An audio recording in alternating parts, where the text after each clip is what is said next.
Good evening friends, मैं आपका दोस्त विवेक कुमार आप लोग को एक बार फिर से अपने यूट्यूब चैनल पर वेलकम करता हूं। आज का जो टॉपिक हम लोग डिस्कस करने जा रहे हैं वो है डिपार्टमेंट अकाउंटिंग का एक क्वेश्चन जो कि यूनिट फॉर्मेट में है और ये क्वेश्चन अपने आप में एक यूनिक है और ये पर्टिकुलर क्वेश्चन बच्चों को बहुत डिस्टर्ब करता है, चाहे वो बच्चे बीकॉम के हो, बीबीए के हो या फिर सीए इंटर, सीएमए इंटर के बच्चे को। तो इस टाइप के क्वेश्चन को कैसे सॉल्व करेंगे, आइए आज आपके सामने हम लोग डिस्कस करने जा रहे हैं। तो बी केयरफुल एंड फोकस। सबसे पहले आप देखिएगा अपने क्वेश्चन में तो 3 डिपार्टमेंट दिया हुआ ए, बी और सी और 3 और डेटा दे रहा है बाबू आपको, जैसे एक परचेस का डेटा दे रहा है, एक ओपनिंग स्टॉक का डेटा दे रहा है और एक क्लोजिंग स्टॉक का डेटा दे रहा है। लेकिन सारा डेटा आपको यूनिट फॉर्मेट में दिया हुआ है और आपसे मांग रहा है डिपार्टमेंटल ट्रेडिंग अकाउंट। तो जब भी हम डिपार्टमेंटल ट्रेडिंग अकाउंट बनाएंगे वो तो यूनिट में बनेगा नहीं, उसके लिए तो आपको अमाउंट फिगर में डेटा चाहिए। तो कैसे हम लोग इस यूनिट फिगर से अमाउंट फिगर में कन्वर्ट करेंगे और कैसे हम डिपार्टमेंटल ट्रेडिंग अकाउंट यूनिट वाले क्वेश्चन में सॉल्व करेंगे, वो आज का की पॉइंट होगा। तो आप लोग थोड़ा सा ध्यान दीजिएगा। ये जो हमने चौथा कॉलम बनाया इसका नाम है एक्चुअल सेल, यानी आपके क्वेश्चन में सेल फिगर नहीं दिया हुआ है। इस पर्टिकुलर क्वेश्चन में सेल फिगर नहीं दिया, हो सकता है आपके किसी क्वेश्चन में सेल फिगर दे दे, ओपनिंग स्टॉक ना दिया हुआ, या सेल भी दे दे, ओपनिंग स्टॉक दे दे, क्लोजिंग स्टॉक ना दिया हुआ। तो कैसे हम लोग फाइंड आउट करेंगे, पहला स्टेप यही है आपको समझना। तो बच्चों परचेज मेरे को यहां दे रहा है, ओपनिंग स्टॉक दे रहा है, क्लोजिंग स्टॉक दे रहा है, तो कैसे हम एक्चुअल सेल निकालेंगे? तो ओपनिंग प्लस परचेज को हम लोग जोड़ेंगे, 1500 प्लस 200 1700 और उसमें 100 को माइनस कर देंगे तो मेरा एक्चुअल सेल निकल जाएगा 1600। लेकिन ध्यान रखिए ये 1600 भी यूनिट फॉर्म में है, रुपीज फॉर्म में नहीं है, आपको रुपीज फॉर्मेट में कैलकुलेट करना है। सिमिलरली बी का भी उसी तरह से हमने निकालेंगे और सिमिलरली सी का भी उसी तरह के निकालेंगे। ये मेरे क्वेश्चन को सॉल्व करने का पहला बेसिक स्टेप है कि जो डेटा आपके क्वेश्चन में मिसिंग है, इस क्वेश्चन में सेल मिसिंग था, हो सकता है अगले क्वेश्चन में ओपनिंग स्टॉक मिस हो या फिर क्लोजिंग स्टॉक मिस हो, आप उसको अकॉर्डिंगली कैलकुलेट कर लेंगे। उसके बाद क्वेश्चन को थोड़ा डीप में पढ़ते हैं तो क्वेश्चन के नीचे में सेलिंग प्राइस दे रहा है, हर एक डिपार्टमेंट का सेलिंग प्राइस दे रहा है बाबू कि डिपार्टमेंट ए अपने सामान को 20 रुपीज में बेचता है, बी 25 में और सी 30 रुपीज में बेचता है। उसके बाद आपको क्वेश्चन में यह भी दे रहा है कि तीनों डिपार्टमेंट का जो परचेज है उसका कितना वैल्यू है इन टोटलिटी, यानी टोटल में कितना वैल्यू है वो वैल्यू दे रहा है। और आपको यह भी बता रहा है कि जीपी ऑन टर्नओवर सेम है। यहां पर बच्चों थोड़ा ध्यान देने वाली बात यह है कि बहुत सारे बच्चे समझते हैं कि जीपी ही सेम है। नो, जीपी का परसेंटेज तीनों डिपार्टमेंट में अलग अलग नहीं है। जीपी का परसेंटेज तीनों डिपार्टमेंट में सेम है, लेकिन जीपी का परसेंटेज सेम होने से ग्रॉस प्रॉफिट सेम नहीं होगा, क्योंकि किसी का टर्नओवर 1 लाख है, किसी का टर्नओवर 2 लाख है, किसी का टर्नओवर 3 लाख है।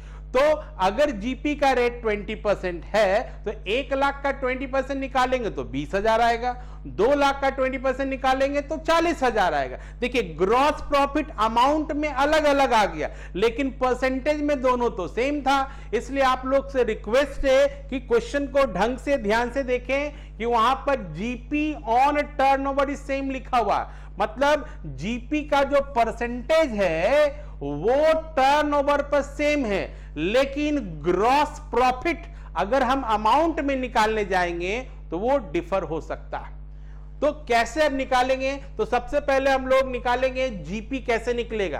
तो टोटल परचेस का अगर आपके पास वैल्यू दिया हुआ है तो टोटल सेल का भी अगर हम वैल्यू निकाल लेते हैं तो टोटल सेल के वैल्यू में टोटल परचेस के वैल्यू को माइनस कर देंगे तो जो बचेगा वो मेरा टोटल ग्रॉस प्रॉफिट होगा। ठीक है, और एक और यहां पर आपको अजम्पशन लेना पड़ेगा। अजम्पशन क्या है? अजम्पशन ये है कि हम लोग लेंगे total purchase unit equal to total sales unit. ये आपको अजम्पशन लेना होगा for the purpose of GP calculation. Once your GP percentage has been calculated, ignore this data. We will prepare trading account with actual sale and purchase. तो sir ये आपने क्यों ले रहा है? तो हम ये इसलिए ले रहे हैं ताकि हम लोग जीपी का परसेंटेज निकाल सके। ये एजम्पशन का उतना ही कहानी है। एक बार जीपी का परसेंटेज आपका निकल गया तो आप इसको इग्नोर कर देंगे। तो कैसे निकलेगा, आइए हम लोग देखते हैं इसका कैलकुलेशन। तो मानते बाबू डिपार्टमेंट ए का परचेज था 1500 यूनिट और उसका सेल प्राइस है 20, तो 30,000। फिर डिपार्टमेंट बी का टोटल परचेज था 1000 यूनिट, उसका सेल प्राइस है 25, तो 25। डिपार्टमेंट सी का परचेज है 2000 यूनिट और इसका रेट है 30, तो आ गया टोटल 60,000। अगर हम टोटल को ऐड करते हैं तो आता है 1,15,000। इस 1,15,000 में अगर मैं टोटल परचेज का कॉस्ट जो कि अपने क्वेश्चन में दिया हुआ है 92,000 को अगर माइनस कर देते हैं तो अपने पास 23,000 रुपीस का टोटल ग्रॉस प्रॉफिट बचता। अब हमको इस टोटल ग्रॉस प्रॉफिट से परसेंटेज में कैलकुलेट करना है। तो हम लोग निकालेंगे बाबू जीपी परसेंटेज। कैसे निकलेगा? तो 23,000 divided by total sale into 100। तो अगर हम लोग करते हैं तो आता है अपने पास 20%। हम लोग का जीपी अगर निकल गया तो ये टोटल जीपी का परसेंटेज है। अब ये टोटल जीपी का परसेंटेज का मतलब क्या हो रहा है? तीनों डिपार्टमेंट में जीपी का परसेंटेज सेम होगा। चाहे वो सामान 20 रुपए में बेचे तो भी 20% कमाएगा, 25 रुपए में बेचे तो भी 20% कमाएगा और 30 रुपए में बेचे तो भी 20% ही कमाया जाएगा। तो ये जो लाइन लिखा हुआ GP on turnover is same, इसका यही मतलब हुआ कि तीनों डिपार्टमेंट में जीपी परसेंटेज सेम है, जीपी अमाउंट सेम नहीं। अब इसके बाद सर कहानी कैसे आगे बढ़ेगा? इसके बाद आपको एक और चीज जानना पड़ेगा कि आप लोग परचेज, ओपनिंग स्टॉक और क्लोजिंग स्टॉक का वैल्यूएशन, ओपनिंग स्टॉक, परचेज और क्लोजिंग स्टॉक का वैल्यूएशन कॉस्ट प्राइस पर करें। Cost price. सर अब ये कॉस्ट प्राइस कहां से निकलेगा सर? तो अभी हम लोग ने बताया we have a sale price 20 rupees and we have a percentage of profit 20%। तो अगर सेल प्राइस में ग्रॉस प्रॉफिट को माइनस कर देते हैं तो मेरा कॉस्ट प्राइस निकल जाएगा, या यूं कह सकते कॉस्ट ऑफ गुड्स सोल्ड निकल जाएगा। तो कैसे कॉस्ट ऑफ गुड्स सोल्ड आ रहा है? क्या sir cost of goods sold भी तीनों डिपार्टमेंट का सेम होगा? बोला नहीं, कॉस्ट ऑफ गुड्स सोल्ड तीनों डिपार्टमेंट का सेम नहीं होगा। जीपी परसेंटेज सेम है, उसके अलावा सारा चीज डिफरेंट होगा। कैसे निकलेगा? तो आइए सबसे पहले हम लोग देखते हैं डिपार्टमेंट ए। तो डिपार्टमेंट ए में हम लोग क्या करेंगे? Sale price minus GP. तो डिपार्टमेंट ए का सेल प्राइस है 20 माइनस 20 का 20%, क्योंकि ये सेल प्राइस है और ये जीपी है। तो 20 माइनस 4 करेंगे तो 16 आ जाएगा।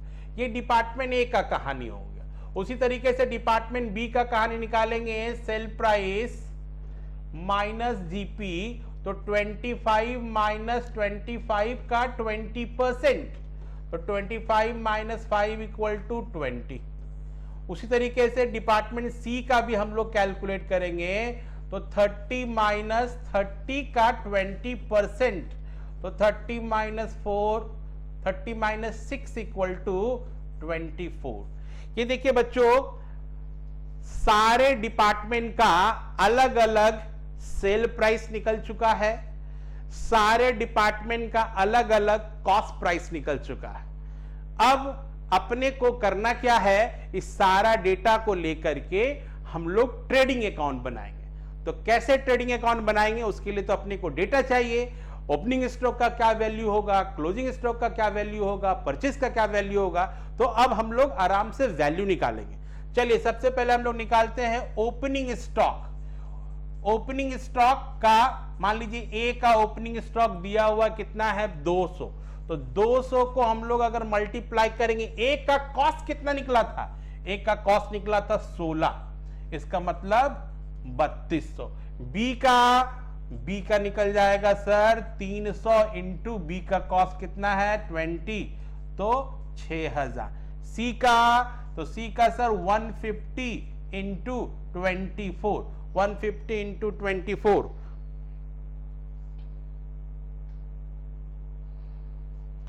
3600। तो ये मेरा ओपनिंग स्टॉक निकल गया। अब इसी तरीके से हम परचेज भी निकाल सकते हैं। परचेज, तो परचेज कैसे निकलेगा, ए का अलग होगा, बी का अलग होगा, सी का अलग होगा। ए का टोटल परचेज है 1500 इंटू 16, बी का कितना है 1000 इंटू 20 और सी का 2000 इंटू 24।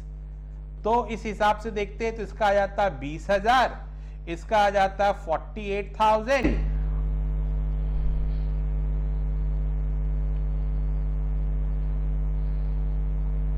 और इसका आ जाता है आपका 24,000।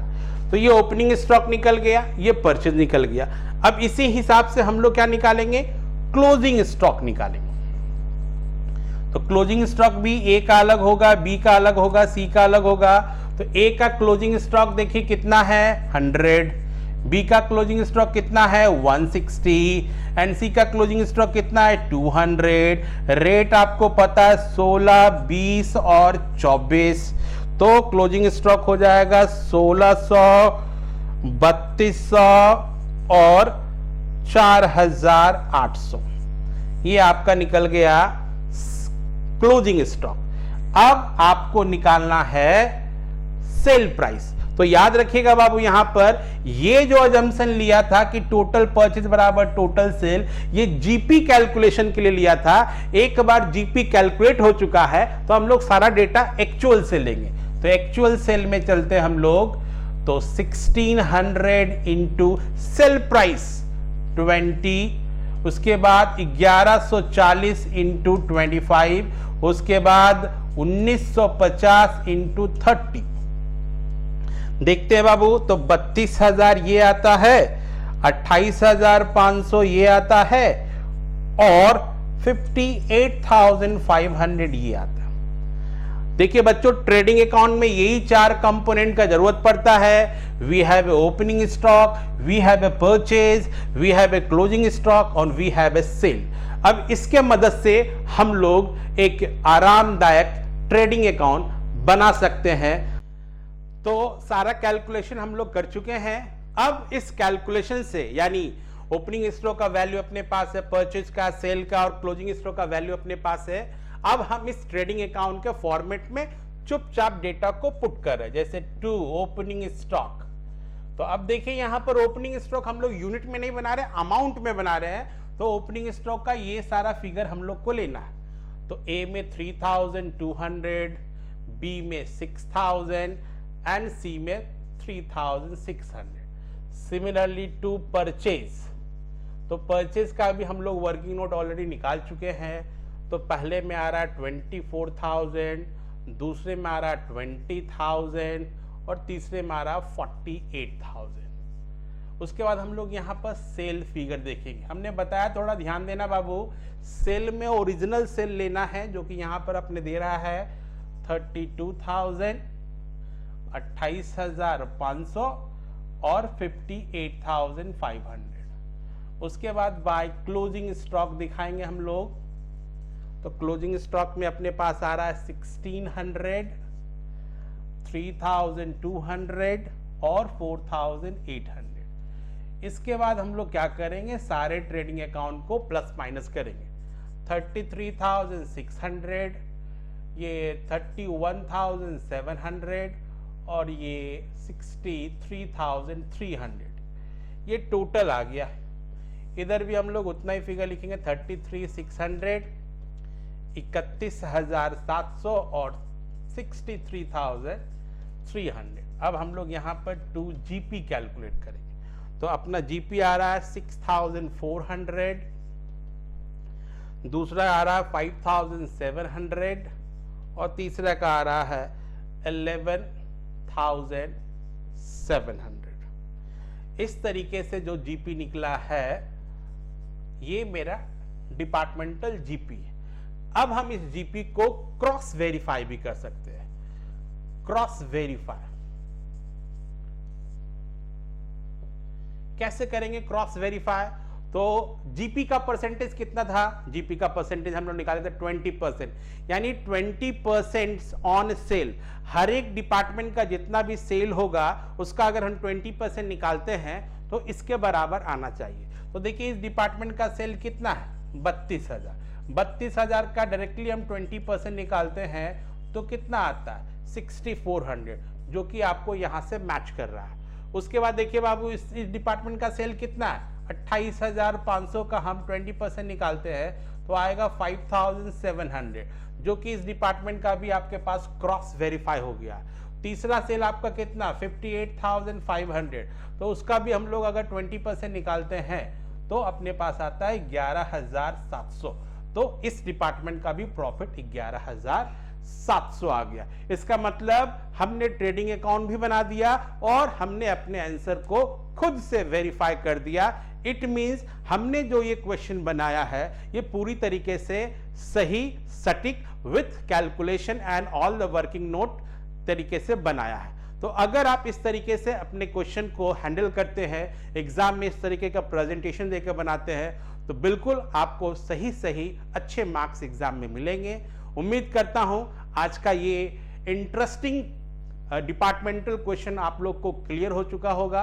और अच्छे से और समझने के लिए मैं रिक्वेस्ट करूंगा कि इस वीडियो को घर में 1-2 बार प्ले करके देखें, पेन और पेंसिल के साथ खुद इसको प्रैक्टिस करें और इस तरह के क्वेश्चन में एक्सपर्टाइज बने। Thank you, have a good day, जय हिंद।